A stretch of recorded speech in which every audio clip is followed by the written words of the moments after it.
चिरां जिल्लानि रुनिकाटा हाग्रा रेन्जनि सिङाव आयेन बेरेखायै हा दखल खालामग्राफोरनि न' बांफोरखौ होस्रांदों। नंगौ, हाग्रा मोनथाय आयेन 2006 नि गेजेरजों हाग्रा बिफाना चिरांनि रुनिकाटा हाग्रा रेन्जनि सिङाव गोग्लैनाय सनितपुर ओनसोलनि अदालगुरि साखाथि रिफु रिजार्भ हाग्रा ओनसोलाव दिनै आयेन बेरेखायै न' बां लुनानै थानाय नखरफोरखौ होस्रांदों। खौरां बिजोङाव रुनिकाटा रेन्जनि रेन्जार जस मानिक मोसाहारिया फोरमायदों, सरकारनि आयेन बायदियै संरैखाथि हाग्रा ओनसोलाव आयेन बेरेखायै हा दखल खालामनाय गामिफोरखौ फोसाव बिलाइनि गेजेरजों मिथिहोनाय जादों। नाथाय मिथिहोसेयावबो गामियारिफ्रा बेनिफ्राय थाङैयाव दिनै हाग्रा बिफाना हा दखल खालामग्राफोरनि न' बांखौ जेसिबि लानानै एरखुनाय आरो होस्रांनाय जादों। फारसेथिं नैबे नुथायाव नोंथांमोनहा नुनो मोन्दों, हाग्रा बिफाना आयेन बायदि न' बांफोरखौ होस्रांनायाव गामिनि हौवा हिन्जावफ्रा गाव गावनि न' बांफोरखौ रैखाथि होनो नारा नाथा जुजिनानै खुगायाव खुदै मेगनाव मोदै जानांनायखौ नुनो मोन्दों। थारैनो न' बां खहा जानांनाय गामिनि बर' सुबुंफ्रा दुखु गोनाङै बिटिआर सरकारखौ गोख्रै राहा लानो खावलायनायजों लोगोसे गुबुन हारिनि न' बांफोरखौबो होस्रांनांगौ होननानै गोख्रों दाबि खालामदों। खौरांगिरिनि सिगाङाव न' बां खहा खालामजानाय माखासे बर' आइजोफ्रा मा बुंदों फै आबुं बाथ्राखौ मिथिना ला। जिहेतु इभेक्सनाथ' खालामखानांगौमोन, जिहेतु बिथांमोनहा बेयाव बे जोंनि चिरां रिफु रिजार्भआव इलिगेल भाबै गोबां न' लुनानै इनक्रस खालामनानै न' लुनानै थानो सेस्था खालामदों बिसोरो। दा बिथांमोनखौ जोङो नटिस होदोंमोन, लिफलेटनि गेजेरजोंबो फोरमायनाय जादोंमोन जे बेफोर जायगानिफ्राय ओंखारलांनो थाखाय जों नटिस होसेयावबो बिथांमोनहा ओंखारलांनो हायाखै, जायनि थाखाय जोङो दिनैनि बे इभेक्सन प्रग्रामखौ लानांगौ बायद' जादों। बेहाय जों नुनो मोन्दों जे नोंथांमोननि डिपार्टमेन्टआ मोनसे धोरोम न'बो सिफायदों। बेहाय रायजो राजा बिथांमोना बे आइजोफ्रा मोनसे गाबखानायखौ जों नुनो मोन्दों। जिहेतु बे ओनसोलफोराव सुबुङानो थानो मोना जिहेतु, आरो बेयाव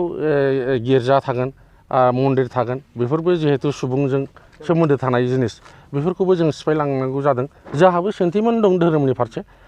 खिन्थु दंब्लाबोथ' जों उफाय गैया,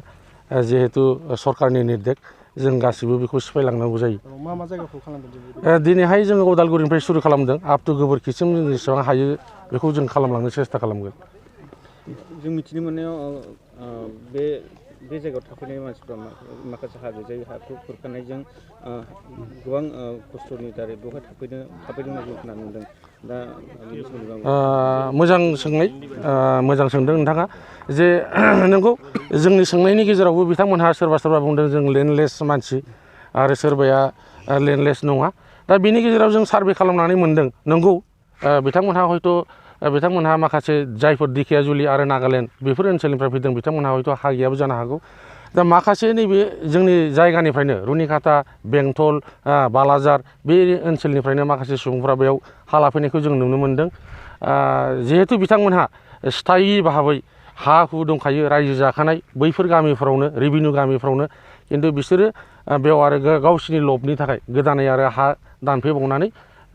बेयाव थाफैनायखौ जों नुनो मोन्दों। आरो बिनि थाखाय दिनैहाय जायफोर बिथांमोनहा लेन्डलेस मार्क, नंगुबै बिसोरो लेन्डलेसबा जों सरकारनाव बेखौनो जोङो आह्वान खालामगोन, सरकारनाव जों बेखौनो खावलायहरगोन, बिथांमोननि पुनराय स्थापननि थाखाय, बिथांमोननि थांनानै थानायनि थाखाय, थांनानै थानायनि राहा लामाखौ जेन सरकारा खालामनानै होयो बिथांमोननो। जे खाथि खालानि जे हा गोनां सुबुंफ्रा थांनानै थाहैफिननो हासिगोन। दा गोजान गोजान जायगानिफ्राय फैनाय जे सुबुंफ्रा दा बोरै थांनो आरो बबाव थानो? दा बेखौनो आङो बुंदों, जिहेतु खाथि खालानिफ्रायथ' थांनानै थाहैफिननो हागोन। जायफोर बिथांमोनहा गोजाननिफ्राय फैनाय, बिथांमोननि पुनर्स्थापन आरो बिथांमोननि थांनानै थानायनि राहा आरो बिथांमोननो न' लुनानै थानो खरलबसे हा होनायनि दायथ'आ जों फरेस्ट डिपार्टमेन्टनि नङा। जिहेतु जोङो रिजार्भखौ रैखा खालामनांगौ हिसाबै, फरेस्टखौ रैखा खालामनांगौ हिसाबै जोंनि हाबाफारिखौ जों मावलांबाय। बाखि बिथांमोननि सायाव सिन्था धारना खालामनांगौआ आं सानो बे सरकारनि हाबाफारि होननानै आं सानो। फिसाफोर, जोङो हा लाफैदोंमोन, जोंहा जेबो गैजा रोङा, हु गैया, फिसा फिसौनि थाखाय जोंहा जेबो गैजा रोङा फिसाफोर। बबे गामि? दिखियाजुलिनि 4 बोसोर जाबाय।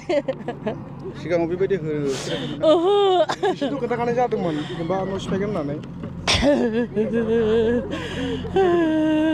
सिफायगोन खोन्थादोंमोन दा? खिन्थायाखै, माला खिन्थाफेरा। नै एबारसो नटिस हरदों नोंसोरो। जों आगोलनिफ्राय मिथियाखै बेबादि सोगोन होननानै। बांफोरखौ दिनै फरेस्टनिफ्राय फैनानै जोंनि न'फोरखौ सिफायलांबाय आरो जोंनि खुलुमग्रा न' गिर्जाखौबो सिफायबाय। जोङो थांनानै बबेयाव थाहैनो? जोंनि जिहेतु बड'लेण्ड बिटिआरनि हा बेयावहाय जोंहा मोन्थाय दङ आरो जोङो बुबाबो सौबाबो जोङो जेरावबो थाङा जोंनि गथ' गथायखौ लानानै जों बेयावनो थागोन जोंखौ जियानो खामा मानो जोङो 2016निफ्राय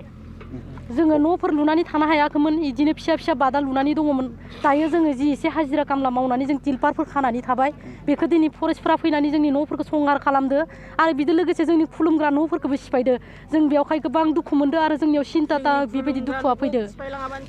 गासै बेसेबां रायजोफोर दं बे जोंनि बे एरिया खिनिया जोंनिया 7टा गामि दङ आरो बिथिं गोबोरखिथि दङ आरो बिथिं दैलामथि दङ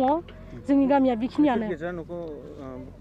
जों गिर्जा न' गंथामखौ जोङो मादा खालायदोंमोन जोंनियाव बेप्टिस्ट लुथार काथलिक दङ इसोर मानियाखै गावसोरनि आयेनखौ गोरा खालामनानै बिसोरो बेबायदि सिफायनानै थांबाय बेवहाय अयनाय जादों बिसोरनि सिफायनाया बेवहाय जोंखौ अननानै जोंखौ नायनांगौ बिनि उनावनो जोंनो न' होफिननांगौ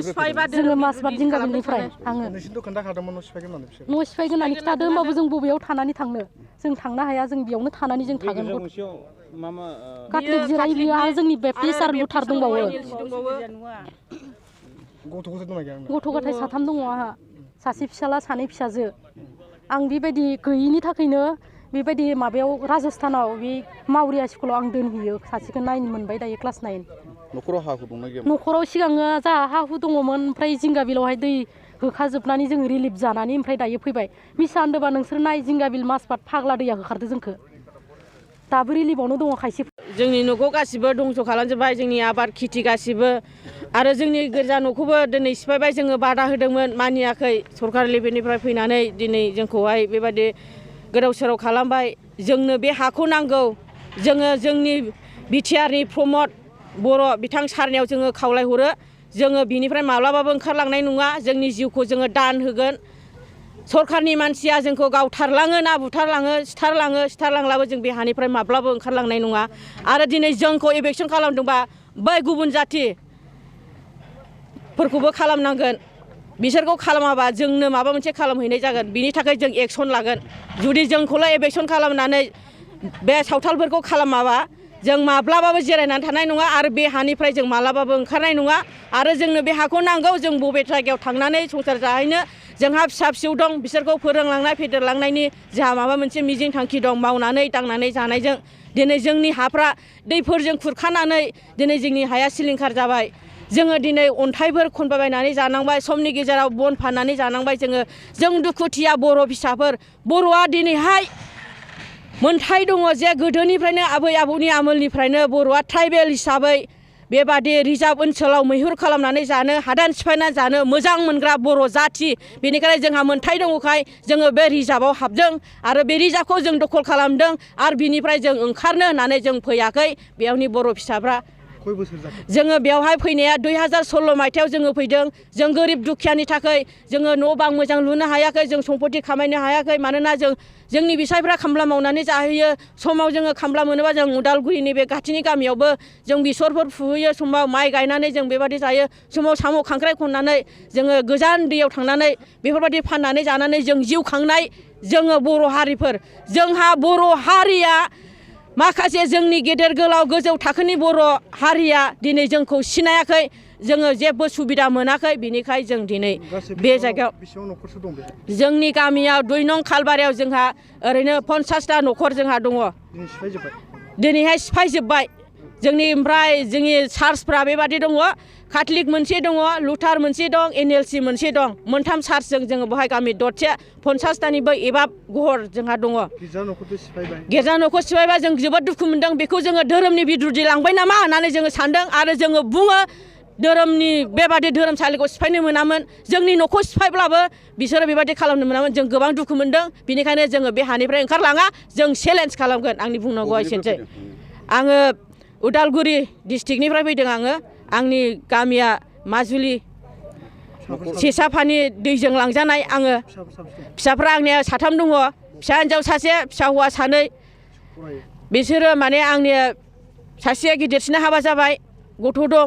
दा बिथांमोननो आंनि फिसाफोरनो होलांनो थाखाय हा फेरलेबसे हा गैया बेनिखायनो आङो बे रिजार्भ ओनसोलखौ दखल खालामदों बिनिफ्राय जों माब्लाबो ओंखारलाङा हायोबा दिनैनो गावथारलाङो ना बुथारलाङो बे नोंसिनि इस्सा जोङो बेखौनो राइट लादों